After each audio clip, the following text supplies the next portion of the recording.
ನಿನಗೆ ಯಾರು ಸಪೋರ್ಟ್ ಮಾಡಿಲ್ಲಪ್ಪ. ಇದೇ ಡಿ ಬಾಸ್ ಅಭಿಮಾನಿಗಳು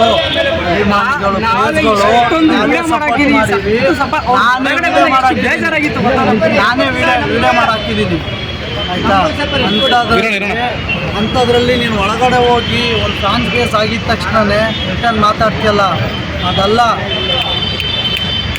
ಓಪನ್ ಚಾಲೆಂಜ್ ಆಯಿತಾ. ನಾವು ಅಭಿಮಾನಿಗಳು ಸಾಮ್ರಾಜ್ಯ ಇರೋವರೆಗೂ ಆ ಎಪ್ಪಂದೇನು ಒಂದು ಕೂದಲು ಕಿತ್ಕೊಳ್ಳೋಕ್ಕಾಗಲ್ಲ.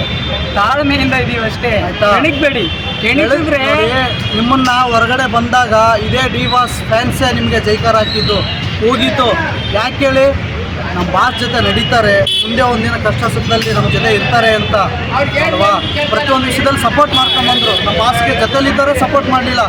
ಯಾರು ಈ ವ್ಯಕ್ತಿಗೊಂದು ಸಪೋರ್ಟ್ ಮಾಡಿದ್ನಲ್ಲ ಅಂತೇಳಿ ನಾವು ಆ ಉದ್ದೇಶ ಇಟ್ಕೊಂಡು ಸಪೋರ್ಟ್ ಮಾಡೋಕ್ಕೆ ಹೋದರೆ ನಮಗೆ ತಿರುಬಾಂತರ, ಅದೇನೋ ತಿರುಬಾಣ ಅಂತಾರಲ್ಲ, ಹಂಗಾಗಿದೆ. ಇವಾಗ ನಮಗೆ ನಾಚಿಕೆ ಆಗ್ತಿದೆ. ನಾನೇ ವಿಡಿಯೋ ಮಾಡಿದ್ದೀನಿ ಅವ್ರಿಗೆ, ಜಗದೀಶ್ ಸರ್ಗೆ ಹೇಳ್ತಾ ಇದ್ದೀನಿ, ಅವರು ವಿಡಿಯೋ ಮಾಡಿಬಿಟ್ಟು ಡಿ ಬಾಸ್ ಅಭಿಮಾನಿಗಳಿಗೆ ಸಾರಿ ಕೇಳಬೇಕು. ಏನು ಎಕ್ರಾ ಸಮಾನ ಚಪ್ಲಿ ಸಮಾನಕ್ಕೆ ಏನು ಅವ್ರು ಯಾವ ಟ್ರೋಲ್ ಮಾಡೋಣ ಅವ್ರಿಗೆ ಬೇಕು. ಎಲ್ಲ ಅಭಿಮಾನಿಗಳಿಗೆ ಏನಕ್ಕೆ ಬೇಕು ಬ್ರೋ? ಅವರು ನೀವೇ ಹೇಳಿ, ಏನಕ್ಕೆ ಬೇಕಿಲ್ಲ? ಅವರು ಫೇಮಸ್ ಆಗ್ಬೇಕಂದ್ರೆ ಸಾವಿರಾರು ದಾರಿ ಇದೆ, ಅದನ್ನ ಬಿಟ್ಟು ದರ್ಶನ್ ಅವ್ರನ್ನೇ ಟಾರ್ಗೆಟ್ ಮಾಡ್ತಾರೆ. ಅವ್ರಿಗಿಲ್ಲ. ಡಿ ಬಾಸ್ ಅಭಿಮಾನಿಗಳು ಬಿಟ್ರೆ ಯಾರು ಸಪೋರ್ಟ್ ಮಾಡ್ತಾ ಇಲ್ಲ, ಅದನ್ನ ಮೈಂಡಲ್ಲಿ ಇಟ್ಕೊಂಡ್ಬಿಟ್ಟು ಅವ್ರಿಗೆ ನೋಡಿ. ಬೆಳೆಯೋದು, ಹೆಸರಾದ್ಮೇಲೆ ತುಳಿಯೋದು, ಅದು ಡಿ ಬಾಸ್ ಅಭಿಮಾನಿಗಳ ಮಧ್ಯೆ ನಡೆಯಲ್ಲ. ಬೇರೆಯವ್ರ ಹತ್ರ ನಡೀಬೋದು, ನಮ್ಮ ಹತ್ರ ಅವೆಲ್ಲ ನಡೆಯಲ್ಲ ಸ್ವಾಮಿ. ನಾವು ನಿಯತ್ತಿನ ಜನ, ನಾವು ತಲೆ ಹಿಡಿಯಲ್ಲ, ತಲೆ ಹೊಡಿಯಲ್ಲ, ನಿಯತ್ತಾಗಿ ನಡೀತೀವಿ.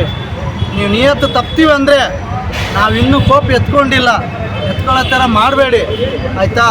ಒಳ್ಳೆ ದಾರಿಲೇ ನಾವು ತಂದು ನಿಲ್ಸಿದ್ದೀವಿ ನಿಮ್ಮನ್ನು. ಜಗದೀಶ್ ಸರ್, ನಿಮ್ಮನ್ನು ಒಳ್ಳೆ ಜಾಗದಲ್ಲಿ ತಂದು ನಿಲ್ಸಿದ್ದೀವಿ. ಅದನ್ನು ಉಳಿಸ್ಕೊಳ್ಳಿಲ್ಲ ನೀವು, ಒಂದೇ ಮಾತಲ್ಲಿ ಕಳ್ಕೊಂಡ್ರಿ. ಕನ್ನಡ ಕನ್ನಡ ಕನ್ನಡ. ನಮ್ಮ ಬಾಸ್ ಕನ್ನಡಿಗ ಆಯಿತಾ. ಇದೇ ಕಾವೇರಿ ಗಲಾಟೆ ಆದಾಗ ಫಸ್ಟ್ ಯಾರು ಬಂದರು? ನಮ್ಮ ಬಾಸ್ ಬಂದಿದ್ದು ಅಲ್ವಾ. ನೋಡಲ್ಲ, ಮಾತಾಡೋದಷ್ಟೇ. ಹಾಲಿವುಡ್ಡು ಬೇಡ, ಕರ್ನಾಟಕ ಬೇಕು ಅಂತ ಹೇಳೋ ವ್ಯಕ್ತಿ ಯಾರಾದ್ರೂ ಇದ್ರೆ ಅದು ನಮ್ಮ ಡಿ ಬಾಸ್. ಅವರು ಫಿಲಮ್ ಮಾಡ್ತಿರೋದು ಕನ್ನಡಿಗರಿಗೋಸ್ಕರ, ಆಂಧ್ರದವ್ರಿಗೋಸ್ಕರ ಅಲ್ಲ ಅಲ್ವಾ. ಕನ್ನಡಿಗರಿಗೋಸ್ಕರ ಅವ್ರು ಫಿಲಮ್ ಮಾಡ್ತಿರೋದು ಕನ್ನಡಿಗರಿಗೋಸ್ಕರ. ಏನಾದರೂ ಮಾತಾಡಬೇಕಾದ್ರೆ 1000 ಸಲ ಯೋಚನೆ ಮಾಡಿ